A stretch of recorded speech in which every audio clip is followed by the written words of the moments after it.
Anyway, also since early this year, kuna time ulikuwa umeenda chini ya maji after, of course we have to talk about it, after the scandal you made headlines, but kuna time umekuwa chini ya maji sana. What was going through your mind? What was going through your life?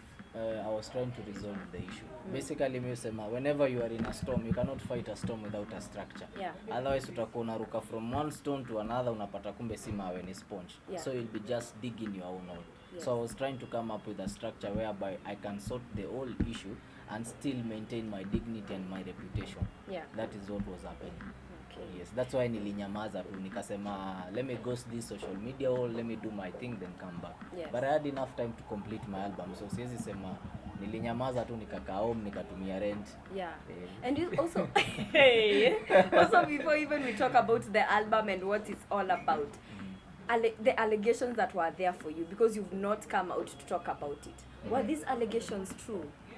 What I can say, we signed an NDA, and the NDA is niko hapa kama Hopekid. So what I can say is there was never a rape case, and nobody was infected with herpes. Okay. Yes. Right. Thank you so much for clearing that on. But what was your relationship with that particular lady that accused you? She was my friend actually, and she was somebody I was trying to talk to because vile nilimjua, she was ni dem suicidal. Ni dem alikuwa fragile sana from the family background and whatever she was doing, whatever she was. So mimi nilikuwa ule mse akitaka kuongea naongea na HK. So vile nilipatana na story, even I was surprised. Nikasema let me give my bishop contacts out them, let me submit the whole issue kwa bishop.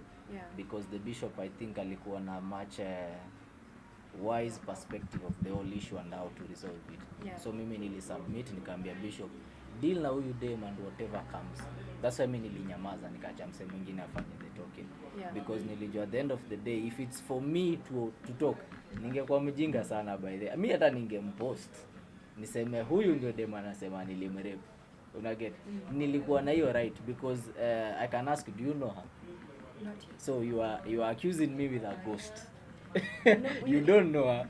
You know you need to protect such a person. Because najua if I post her, she's suicidal. Akishia jimade, it will be on me. Unaget? And I don't want that on my conscience. So nikasema, okay, let me submit, wacha ninyamaze. There are people who are in their line of profession. They can deal with this matter. Yeah. Yeah. Did you ever speak to DK kwenye beat during that time? Si ongea ni brother yangu. I'm not gonna turn my back on him because of such a thing. Yeah. He's my bro, nimegrow na yeye na mimi usema is one of the most loyal person you'll ever meet in this world. Yeah. All right. And then also at that particular time, what did your family think? What did your girlfriend think? What did your mom think? Basically my mom was shocked, but one thing is she knows me. She knows what I'm capable of, and she knows what I can do and what I cannot do. So yeah, alikuwa tu sawa. Alikuwa anajua at the end of the day, it's the line of work you chose. So these are some of the throwaways na kamingi kwa hii job yetu. Yeah. Hautakaa tu hivi ati wewe ni msafi maisha yako yote. Yeah. There are some people will be out there trying to throw some stones at you. Yeah. Did FIDA reach out to you guys? Especially to you? No, they did not reach out to me. Okay. Yeah. And then also, na mnaongea na huyo msichana till to date? Mi ongea naye, she's a good friend of mine. Yeah. She knew what she did and she knew she did a mistake and she apologized and we moved on. Yeah. And you also took to social media to also apologize and say you have repented of the sins that you've done. I apologized to my fans for whatever they had because I could not ignore that hawajasikia hii story. So it was more of an acknowledgement that najua mmesikia story ABCD regarding me. So I apologized to them, not for what I did, for what they had. It was structured by a lawyer. So unaweza sema a lot of things there ukizisoma from one line to another, you will see the angle it was coming from. Yeah. What was structured by a lawyer? Whatever I posted. Oh, whatever you, so you... Si mimi nilipost. Nilikwambia mimi ningepost ujinga. Yeah. But I had some legal advice, Yeah. and I was under legal advice nikipost. And whatever I posted, hata si mimi nilitumiwa copy paste. Oh, okay. Yeah. So you Okay, sawa. Kizungu imekataa. Ulisik advice ya bishop. Ulisik advice ya bishop and also ukasik advice ya lawyers and everything. Now, what are some of the lessons that you've learned from that? Don't help everybody. You cannot be God. You cannot play Jesus. Yeah. Because nili realize the biggest mistake is nilipatia mtu some listening ear. Then tukakuwa mabeste. Yeah. Then I introduced them to friends of mine because I tried to help. Yeah. Then whatever went down, ikakuwa sasa at the end of the day nimerepiwa na nimeinfectiwa na ABCD. Yeah. So at the end of the day naweza sema ili ni teach a lot because tulijua na social media tukakuwa mabeste.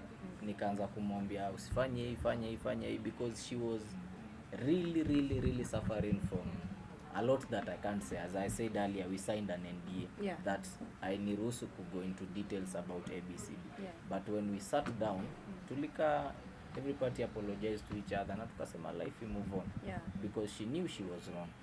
The same way if DK was wrong, I'll apologize. If I was wrong, I'll apologize. But at the end of the day tulisema tusi-go into details. Because if we go into details, takuja tu siku moja tuseme ndo huyo dem.